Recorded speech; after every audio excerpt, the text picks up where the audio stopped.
A month before the wedding rings were lost. This was a work on which I had spent more than half a year and poured all my energy and love. Although I was sad, I still comforted my flustered girlfriend, saying, "It doesn't matter, I'll make another pair." She gave me a hug and had a sweet smile on her face. Having a boyfriend who is a designer is the happiest thing in the world. I stayed up all night designing and making the rings and finally finished them before the wedding. However, the next day, I saw the lost wedding ring on the hand of my girlfriend's childhood sweetheart. There were still 3 days left until the wedding. The light reflected on the ring on Ethan's left hand, and the dazzling light stung my eyes. That was the wedding ring I had designed and made with my own hands a month ago. My girlfriend, Emma, threw herself into my arms, crying, and said she had lost the wedding ring.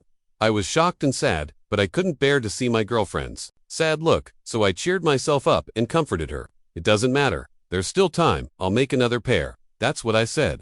But I knew only too well how much effort it would take to design another pair of rings. What's more, this was our wedding, and I couldn't just make a pair casually to get by. During this period, I stayed up all night designing and hardly had any rest. I slept for less than 5 hours a day and finally finished making the rings yesterday. Now I saw my ring on another man's hand. I couldn't be mistaken. These rings looked ordinary, but they were made of rare materials, and inside the ring was her favorite English poem. Just because Emma said she wanted a ring that she could wear out at any time and wasn't too exaggerated, there was only one such ring in the world. How could it be on Ethan's hand? I looked at my girlfriend beside me and frowned. Could it be that she had lied to me? Emma noticed my gaze, and her face changed. She took my hand and shook it. "What's wrong, Lucas? Are you not happy?" I glanced at her and pushed her away. "I remember you said that our wedding rings were lost." A flash of panic and annoyance crossed her eyes. Yes. I turned my head and looked at her. "Where did you lose them? When did you lose them?" Emma's face became uglier and uglier. "I forgot. Once it's lost, it's lost." "Why are you suddenly asking this? You've already made a new pair, so why do you still care where it was lost?" My eyes darkened and my tone was cold. "Did you really forget?" She slapped the table. A loud noise rang out, and the others at the table all looked over. Emma's tone was stiff. "Lucas, what do you mean? Are you doubting me?" I waited in silence for her answer and didn't say a word. She became even angrier. "It's just a pair of rings. I'm about to marry you. Are you going to quarrel with me because of this?" The people around, just like every time we quarreled in the past, quickly tried to smooth things over and urged me to back down. "Lucas, this is your fault. Emma is about to marry you. How can you quarrel with her because of the rings? Yes. And you're a designer. If it's lost, just design a new one. What's the big deal?" The words of advice made my head ache. I didn't understand why the loss of the ring seemed like a trivial matter in their eyes. I slammed the table hard. "That's enough." The room fell silent instantly. I looked around and frowned. "That's our wedding ring, Lucas, whether it's a wedding ring or something else. It's just a ring. There's no need to be so angry." Ethan stood up, walked over to us, and patted my shoulder reassuringly. I looked coldly at the ring on his finger and sneered, "Then tell me, where did you get this?" His face changed, and he looked at Emma uneasily. I also looked over. "Why is our wedding ring on his hand?" She bit her lower lip and frowned tightly. I sneered, "Emma, do you think I can't recognize it? I'm a designer, and I remember every work I've created. You let someone wear my ring right in front of me. Do you think too little of me?" She sighed. The ring was indeed lost, and it was just found a few days ago. Ethan said he liked it and wanted to try it on. I saw that it fit him, so I gave it to him. "Anyway, we already have a new pair. Don't be so petty, okay?" The corner of my mouth twitched. "You give him whatever he wants. You don't even care about the wedding ring. Will you not refuse if he asks you to run away from the wedding next time?"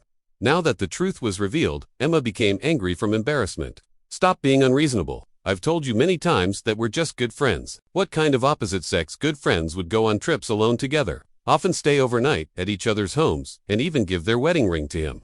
I clenched my fists and said angrily, "There are so many rings he could wear. Why did he have to wear our wedding ring?" Emma lost her patience. "There are so many people at the table. Can you stop making a mountain out of a molehill?" I laughed out of anger. Emma and Ethan grew up together. They were childhood sweethearts and had a very good relationship. They often played games together, went on trips, and drank and ate skewers. I had quarreled with her about this before. Emma said, "We grew up together. He's like my brother. Don't think too much. There's nothing between us." She always thought I didn't understand her enough and that our hobbies were different. I tried the game she liked. After 2 rounds, Emma threw the game controller aside. "Forget it. Don't force it. Let Ethan play the game. You just need to know that I love you the most." Because of her words, "I love you the most." I had endured it all in the past. I stared at Emma. "You let another man wear the wedding ring, and now you're blaming me." She frowned tightly, grabbed Ethan beside her, took off the ring, and casually threw it in front of me. If you still don't believe me, then I have nothing more to say. Let's cancel the wedding. I looked at the light reflected from the ring and my heart sank to the bottom.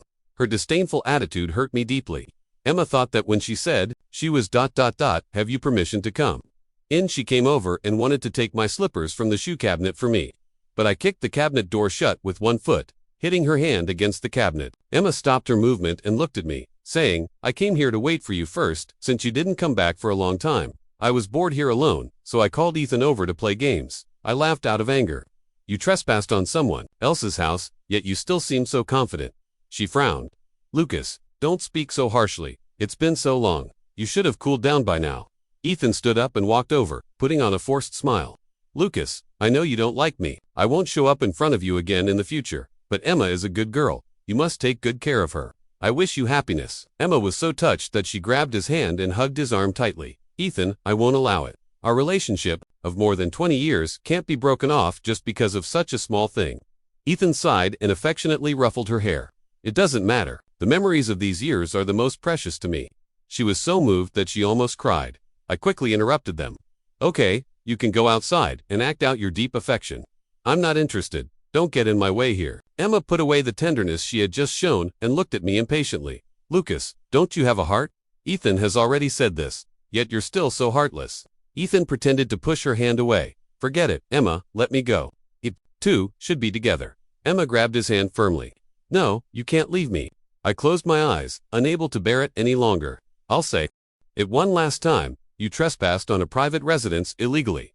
Get out of here before I call the police. I replaced all the locks in the house with new ones and asked the property management to deactivate her access card. I also replaced the locks of the studio with new ones and specifically instructed the receptionist to call the security guards to drive Emma away if she showed up. Only after finishing all these things did I feel a little more at ease and start working officially. I made an appointment to meet Sophia and talked in detail about the requirements and preferences for the wedding ring. Sophia was young and promising, and she was straightforward and decisive in doing things. We only took 2 hours to finalize the first draft. Finally, I summoned up the courage to ask. I heard from Luna that you specifically asked for me to design the ring. Can I ask why you chose me? A hint of confusion appeared in Sophia's eyes. Your designs are excellent. Isn't it normal to like your works? I was stunned for a moment and then laughed. During my growth, I had always been very self-conscious. My withdrawn personality in school made me have almost no friends, and I didn't dare to try many things at that time. Painting was the only thing I liked. Later, I was fortunate enough to embark on a path related to my interest and developed it into a career. But my meager self-confidence had almost been worn away. After I met Emma, she always criticized me, saying that my work style was not distinct, that my rings were not gorgeous enough, that they couldn't attract more people, and that they couldn't make a lot of money. After hearing her words, I laughed. It seemed that I once again felt that little bit of faint confidence and hope I used to have. At this moment, a familiar voice suddenly came from behind. Lucas. I turned my head and glanced at Emma and Ethan beside me. It really was an unlucky encounter. Emma looked at Sophia with hostile eyes. After half a minute, she looked at me again. Who is she? Her attitude was not good, and I didn't want it to affect my client. I stood in front of Sophia. It has nothing to do with you. Emma looked at me in disbelief. I'm your fiancé. How can you treat me like this? You're not. We've already broken up. Ethan suddenly said, Lucas, Emma loves you so much, yet you're having a secret meeting with another woman. Just because this woman is dressed beautifully doesn't mean she's a decent person behind the scenes. I grabbed his collar and punched him. Watch your mouth, Ethan, Emma exclaimed. Half of Ethan's face was swollen. She checked him worriedly and then looked at me with a wronged and innocent expression. You actually hit Ethan for a woman. Apologize to him, or I'll never talk to you again.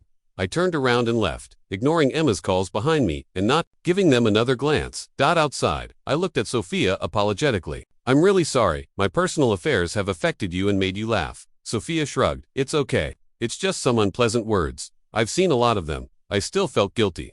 To make up for it, I can design an additional ring for you. Alone. All right then, I'll accept it. But just because I accept your apology doesn't mean I don't care about it. She smiled, and her gaze passed through the transparent glass window and landed on Ethan inside. I immediately reacted. Of course, the Luna Group was well known in the industry for its tough methods, and she wouldn't let Ethan off easily. I put all my energy into the design of this wedding ring. Sophia and her fiancé had known each other since their teenage years.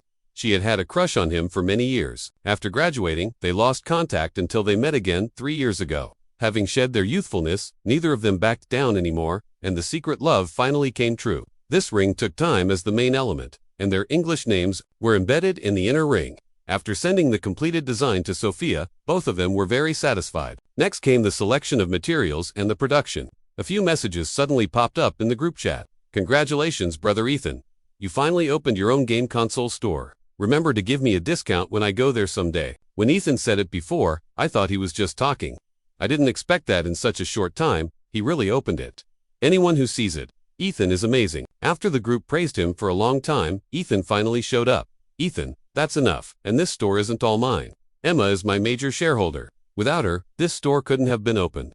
I remember that Ethan said last year that he wanted to start a business and even proposed that I invest in it, but I refused. So that's how he suddenly got the money to open a store. Most likely, Emma used the betrothal gift I gave her on the day I canceled the wedding. I asked her to return the betrothal gift, but she never took it seriously. Between the watch, the trips, and starting the business, the 5 million yuan betrothal gift I gave her should almost be spent. After thinking it over, I sent a series of evidence, such as the transfer certificates, to the lawyer and prepared to sue. The group chat was quite lively, and everyone was egging each other on. "Oh, you two already had a good relationship before, and now you're even more closely tied together. So what's this? A husband and wife store? Should we call Ethan the boss and the boss's wife in the future?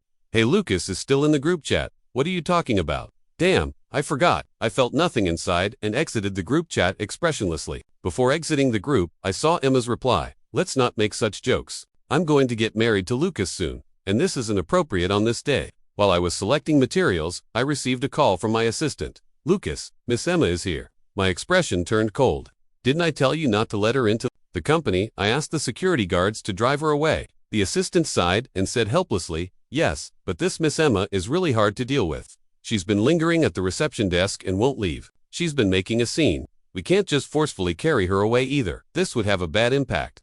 He was also in a difficult situation, caught in the middle and unable to handle it well. I put down the diamond in my hand. "Okay, I'll be back right away." Emma was standing on a chair at the entrance of the reception desk, holding a bouquet of roses in her arms. "Why hasn't Lucas come yet? You're not lying to me, are you?" "Lucas is already on his way. Please wait a little longer." The receptionist kept my instructions in mind. Although they couldn't drive her away, they also didn't let her in. I waved my hand at the receptionist. "Get back to your work." Emma immediately turned around and smiled. "You're finally back. I've been waiting for you for a long time." I frowned and looked at her without saying a word. "Come on, stop acting. I know who that woman was with you last time. Why didn't you say she was a client? Otherwise, I wouldn't have thought too much about it." Seeing that I didn't move, she handed me the flowers. "Do you like them? On the first Valentine's Day, after we got together, I also gave you a bouquet of roses, and you really liked them at that time. After that, I never gave you flowers again. I said it was meaningless.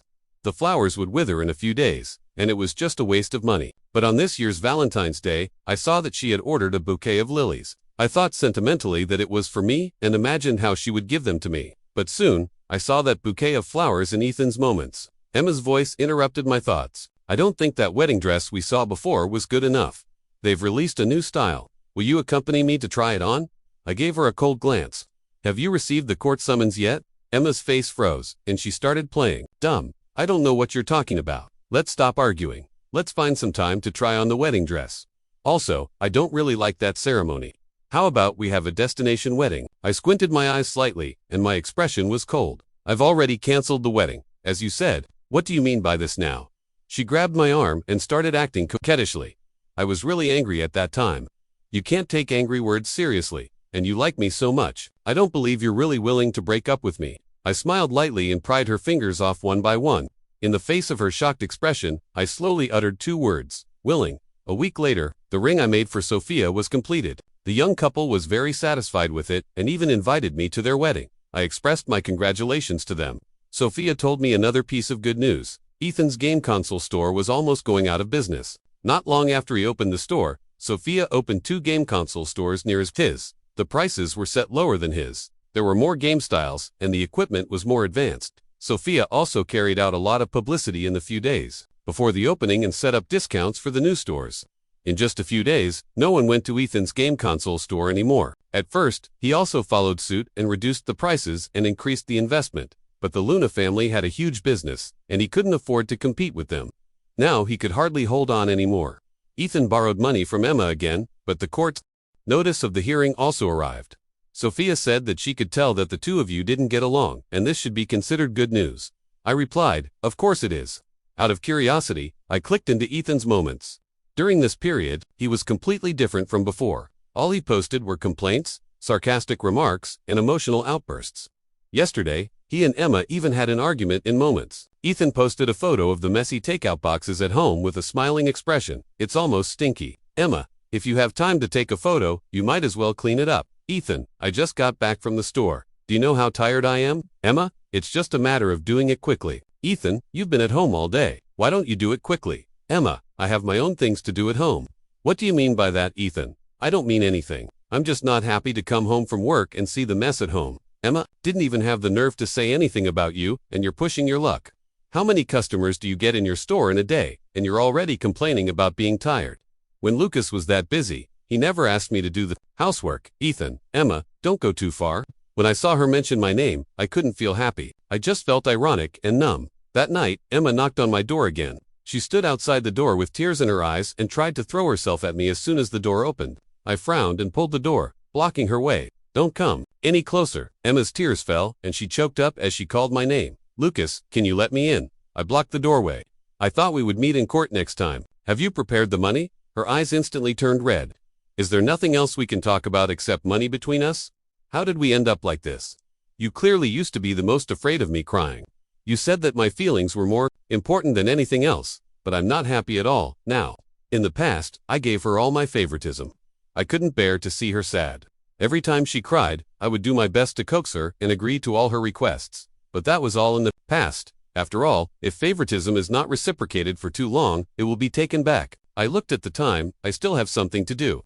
If you have nothing else to say, I'll go back inside. Emma suddenly grabbed the door frame and said excitedly, Don't go. Don't be like this. I regret it. I frowned. There's no turning back in life. Let the past be the past. After all, it's what you chose. Regret is useless. She broke down. Lucas, I know I was wrong. I won't contact Ethan again. Can we get back together and start over? The corner of my mouth curled into a sarcastic arc. You're just not happy with Ethan, so you want to make up with me and have a better life. Even now, you still don't understand why I was angry and sad. Your regret is just based on the fact that you've lost a better life and don't want to return the betrothal gift. You've never loved me. I was too lazy to argue with her anymore and drove her out. I hope you'll appear in front of me with the money next time, otherwise, we'll see each other in court. Emma's legs went weak, and she fell to the ground. I was just about to close the door when she suddenly rushed forward and squeezed through the gap in the door. Okay, even if we don't get back together, for the sake of our relationship over the past few years, don't be so heartless. I really can't come up with so much money at once. Give me another chance. I've already given you many chances, but you didn't cherish them. I reached out and pressed on her shoulder, met her desperate gaze, and then pushed her out of the door with a sudden exertion of force. See you in court.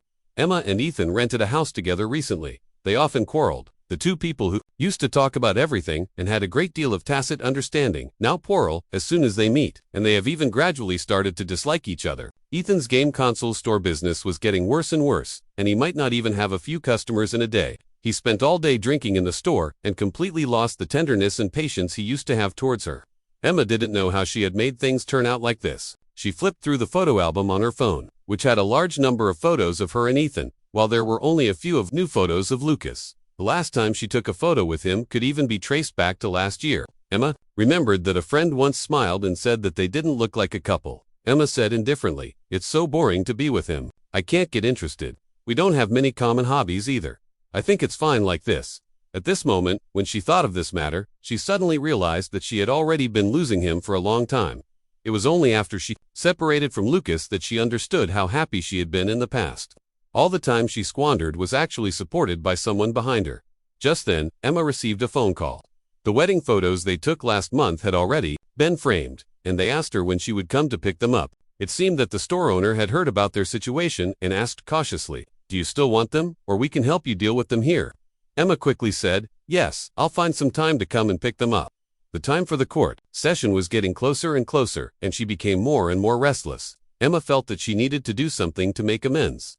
She ran to the back street of the restaurant where they had dinner that day and bent over to check every corner. After 3 days of searching, she finally found that ring. The court's judgment came out, and Emma was required to return all the betrothal gifts. Walking out of the court, she was in a trance.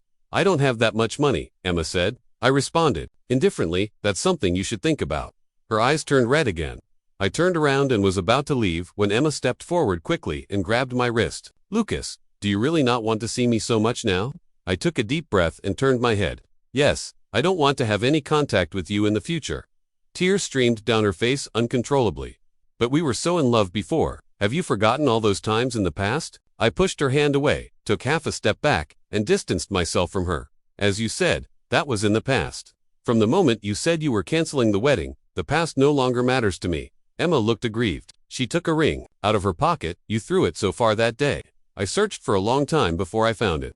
She deliberately showed the scars on her fingers and looked at me with expectant eyes. I just glanced at it indifferently and withdrew my gaze. "There's no need for that. This is a ring you designed with your own hands. How can there be no need for it?" Emma suddenly became excited. So she knew what I cared about. It's just that she didn't care before. I smiled softly. "Emma, you're wrong. I didn't throw away the ring. You were the one who lost it." Emma opened her eyes wide and swayed violently. She was unwilling and bit her lower lip, but I found it back. I shook my head. "It doesn't matter anymore. I hope we won't meet again. Remember to transfer the money to my card on time." Emma stood there blankly, down and out and helpless. That was the last time we met. She repaid half of the betrothal gift, and then she transferred money to me regularly every month, until one day that number never updated again. Not long after, when I attended Sophia's wedding, I heard from her that Ethan's game console store had gone bankrupt, and he had sold the machines in the store and run away with the money. Emma could only work 2 jobs a day to pay off the debt. She had no work experience and was repeatedly rejected during job interviews. In the end, she could only do some simple physical labor. She also had to work part-time in a restaurant every night. A few months later, Emma suddenly ran into Ethan having dinner with another woman in the restaurant. The two of them were dressed brightly, and they were worlds apart from Emma, who was covered in oil stains. She hysterically shouted in front of him, "Ethan, you heartless thing. You ran away and left me alone. Pay me back the money." The woman was confused and frowned as she asked Ethan, "Who is she? What's going on? Do you owe her money?" Ethan flatly denied it. "No, she's just a crazy woman." After working continuously for a period of time, Emma's mental state was on the verge of collapse, and at this moment, she completely lost her mind. She picked up a fruit knife and rushed over, stabbing Ethan more than a dozen times. Ethan died on the spot, and not long after Emma was arrested. After hearing this, I felt a bit emotional and shook my head helplessly. Such an ending was still a bit cruel, but it had nothing to do with me anymore. I raised my glass and said to Sophia and her husband, "On this joyous occasion, let's not mention those unlucky people and things. I wish you happiness, a long and harmonious marriage, and a life together until old age." She smiled and agreed. Later, with Sophia's recommendation, my studio became more and more famous in the industry. However, I no longer took on wedding ring design work. Instead, I focused on daily accessories and jewelry, opening up a broader